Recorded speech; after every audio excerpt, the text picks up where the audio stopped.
Si vous appréciez la chaîne et aimeriez contribuer à son développement, utilisez le lien dans la description pour vos prochains achats sur Philibert.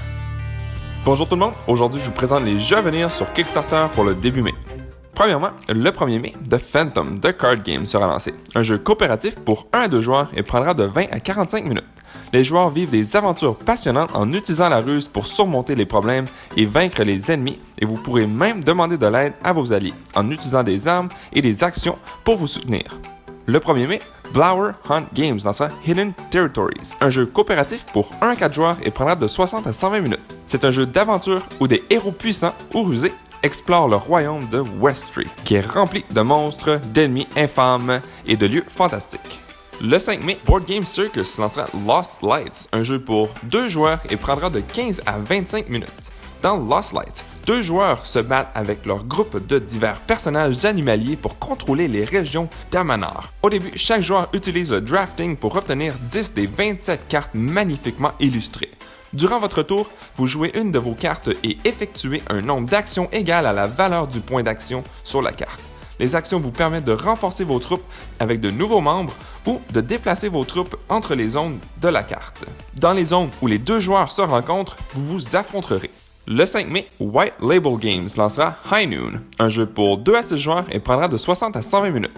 Dans High Noon, 2 joueurs ou plus combattent avec leurs fusils pour obtenir le plus de butin possible. Les caisses à butin sont stratégiquement placées à travers le plateau et ont la capacité de donner à chaque groupe un avantage unique pendant le combat.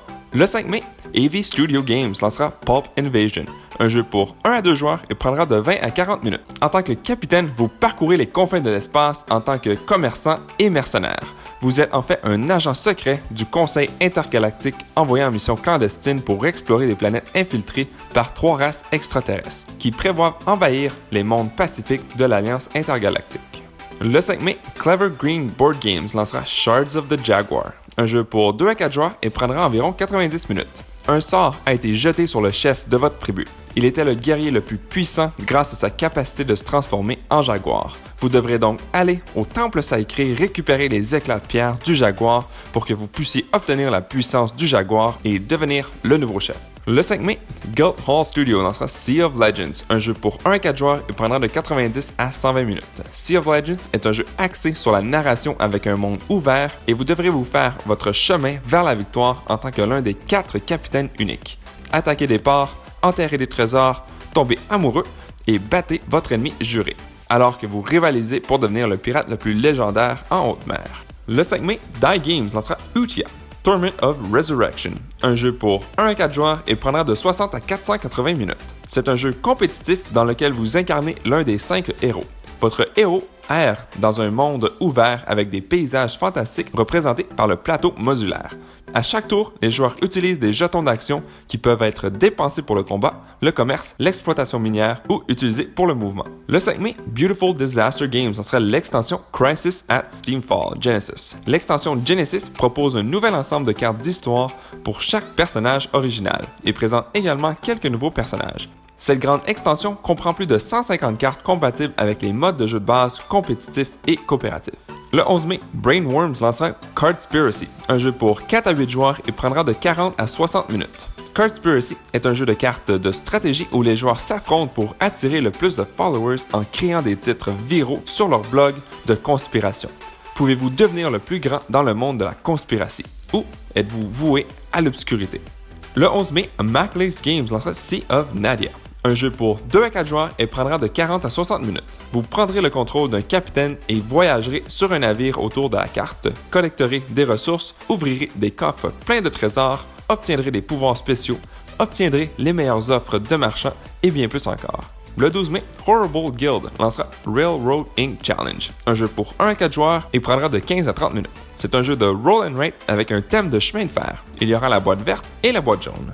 Le 12 mai, Brain Sandwich Games lancera Fray, Champions of Everyverse, un jeu pour 2 à 4 joueurs et prendra de 30 à 60 minutes. C'est un jeu de combat d'arène permettant aux joueurs d'affronter différents champions de tous les genres. Le combat est déterminé en lançant des dés de combat à chaque tour avec des différentes ressources de combat, attaque, défense et mouvement. Le 12 mai, Mythic Games lancera Hell, The Last Saga, et il sera disponible en français. C'est un jeu pour 2 à 4 joueurs et prendra de 60 à 120 minutes. C'est un jeu coopératif d'horreur et de survie. Le jeu offre aux joueurs la possibilité de diriger un petit groupe de survivants, chacun avec son propre passé et ses motivations secrètes. Les joueurs doivent coopérer s'ils veulent survivre aux dangers immédiats du froid, de la faim et des menaces extérieures. Les mécanismes de jeu mélangent exploration, combat tactique et gestion de ressources. La narration est omniprésente et la rejouabilité provient de la façon unique dont vous devez rejouer une mission qui a échoué. Le 12 mai, la boîte du collecteur pour Crimson Company sera lancée. Il y aura aussi une nouvelle application mobile avec le jeu. Le 13 mai, le jeu Shoal sera lancé, un jeu pour 1 à 4 joueurs et prendra de 60 à 120 minutes. Le jeu se déroule dans un avenir pas trop lointain. La Terre est passée du domaine de l'homme à un lieu régné par les ombres. Le seul bastion du salut est la citadelle, où les derniers survivants de l'humanité ont trouvé un abri pour survivre. C'est à partir d'ici que les éclaireurs partent à la découverte des terres désolées du Shoal, à la recherche de ressources. Le 15 mai, Cranio Creation lancera une nouvelle édition du jeu Maharaja. Dans cette nouvelle version du jeu, qui prend désormais en charge 1 à 4 joueurs et qui est enrichie de nouveaux graphismes et composants, vous construirez des statues de votre dieu pour faire plaisir aux Maharaja lors de leur visite et marquer des points de victoire à la fin du jeu. Et finalement, vers la mi-mai, Miso Game lancera Frenemy Pastry Party, un jeu pour 3 à 6 joueurs et prendra de 15 à 30 minutes. Chaque joueur joue le rôle de différents animaux qui ont leur propre goût préféré d'ingrédients, ce qui signifie que chaque carte d'animal a des conditions de pointage différentes. Chaque joueur prendra une carte d'ingrédients pour sa collection ou choisira une carte gâteau pour faire cuire durant son tour. Et voilà, c'est toute l'information que j'ai sur les prochains jeux à venir sur Kickstarter. S'il y a des jeux qui vous intéressent, n'hésitez pas à nous laisser savoir dans les commentaires ci-dessous. Merci à toutes les personnes qui ont regardé jusqu'au bout cette vidéo. Si cela vous a plu, n'hésitez pas à mettre un j'aime ou un commentaire sous la vidéo et de vous abonner pour ne rien manquer à l'avenir, car cela fait toujours plaisir pour le travail réalisé.